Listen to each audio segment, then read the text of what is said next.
everybody. Today we're going to be talking about self love. Self love. It's just, it's one of those topics. So let me put this cup down so we can really get into it. Taking the day, I am taking the day. Taking the day, I am taking the day. Taking the day, I am taking the day. This conversation comes by way, today's conversation comes from someone who reached out and said, Angela, can you talk about self-love? And I just appreciate the feedback, y'all. Thank y'all for reaching out with things that you all want me to talk about. I'm happy to talk about anything, so feel free to reach out and let me know. But I received an outreach and someone said, could you talk about self-love and what it means to you and how you interpret self-love?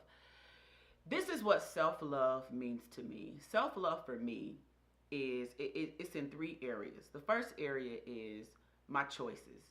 Am I making decisions that are loving for me? That's loving for me, you know, that are beneficial to me. Do I make decisions that are for my personal advancement, personal edification? Am I making good decisions that benefit me? The second area that I look at when I think about self-love is, how are my actions lining up? I take a look at my actions. Am I behaving in a manner that is loving towards me? The third area that I look at when it comes to self-love is, what am I saying to myself? My inner voice. The inner voice is that part of you that when you do something wrong, it's critical. Oh, I shouldn't have did that. Oh, I suck. Oh, I can't. What is that inner voice like for me? Paying attention to those three areas are the areas that I monitor. Now, let me give you this caveat about self-love. You can love yourself in a particular area and then have low self-esteem in a whole nother area. So you can have high self-esteem when it comes to your ability to perform at work, and then have complete and total low self-esteem in the area of relationship. And how you love yourself based on the different areas of your life, you have to pay attention to that, because some areas you might need to be a little bit more compassionate to yourself, compassionate with yourself. You might need to turn around and say, okay, in this area I'm going to be more loving to me. And then in other areas you just might be a little bit narcissistic. You might love yourself a little bit too much. But it really is about balance. And I'm going to help drive that point home. There's a scripture that says, love thy neighbor as thyself. And we understand that scripture to mean that we shall love ourselves and our neighbor. But that scripture also speaks to balance. It's a scripture of balance. I should do what's loving for you and loving for me. There should be balance. It shouldn't just be always loving for you. I shouldn't be dying always for you. As a mother, I shouldn't be always dying to the family. Forget about me. I don't need anything. I'm a mother. I'm a wife. That should not be my story. That's not my story.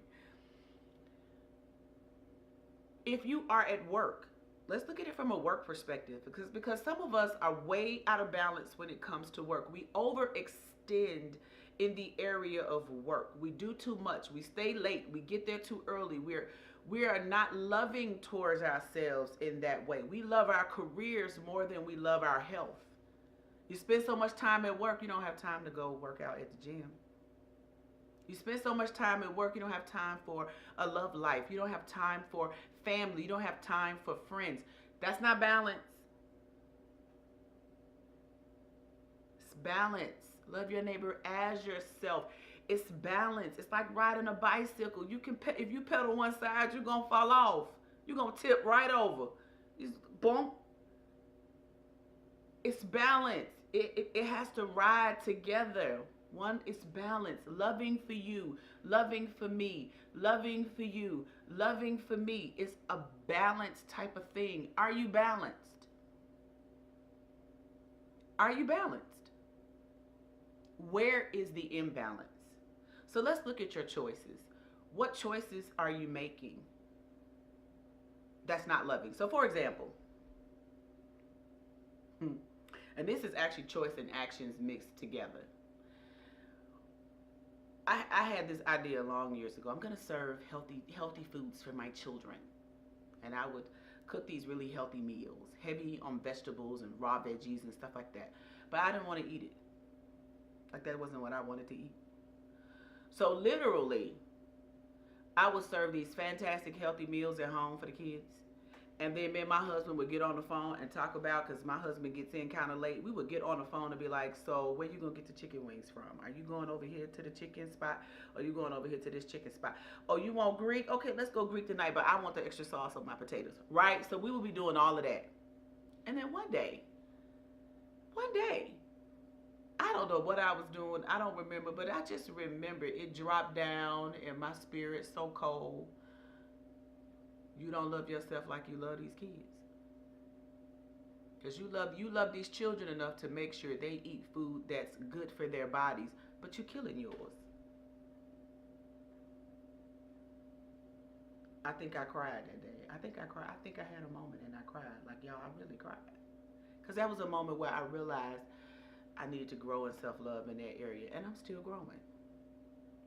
I'm still growing. Like, stretch your hand towards the camera and say, hey, bless her, Lord. Help her. Like, for real. Bless it. Point towards the screen. I need it. It's real. That's a very real thing. You have to look at the choices and your actions and what do they tell you about you. You have to look at what are you saying to yourself when you make a mistake, and evaluate those areas. And then after you recognize that you are where you are deficient, where there's no longer balance, make the adjustment. Change your behavior. And it's important that you change your behavior. And here's why. Because I believe in the why behind the what. You teach people how to treat you. Like, I mean that thing. Like, I mean that thing with everything in my body. You teach people how to treat you. If someone is treating that now, let me give you this caveat. There are some true fools in the world. Can I get 2 amens? There are some true fools in the world. They gonna act sociopaths, however, psychopaths, and your job is to identify a true fool and get away from them. The most loving thing you can do for a true crazy person is to say, you know what, you have issues, and I'm going to separate myself from you because I don't have to be around this. The loving thing to do is to separate yourself. But ultimately, if it's not a cuckoo peck, you teach people how to treat you. If you neglect you, so will everybody else. Now I'm going to tell you how a harsh, because this has always been something that I believed in. Those that know me know that heard me say conditioning said, yes, you believe in, she sure does. She believes in conditioning. That has been her word for over 20 years. You teach people how to treat you.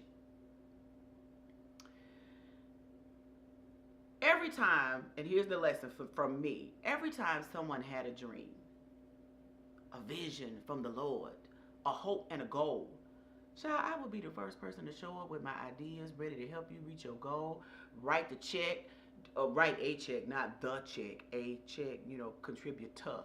So do all of those types of things to help everybody else reach their goal. Just a fantastic, supportive cast member. And then one day I had to ask myself, are you as supportive and as driven and as purposeful in reaching your goals and dreams as you are for showing up for everybody else? Are you staying up late and going to bed early so you can get up early for somebody else, for your own dream like you have for other people's dreams? Have you done as much research as you have to be wonderful in the dream for your job as you've been in your own personal dream?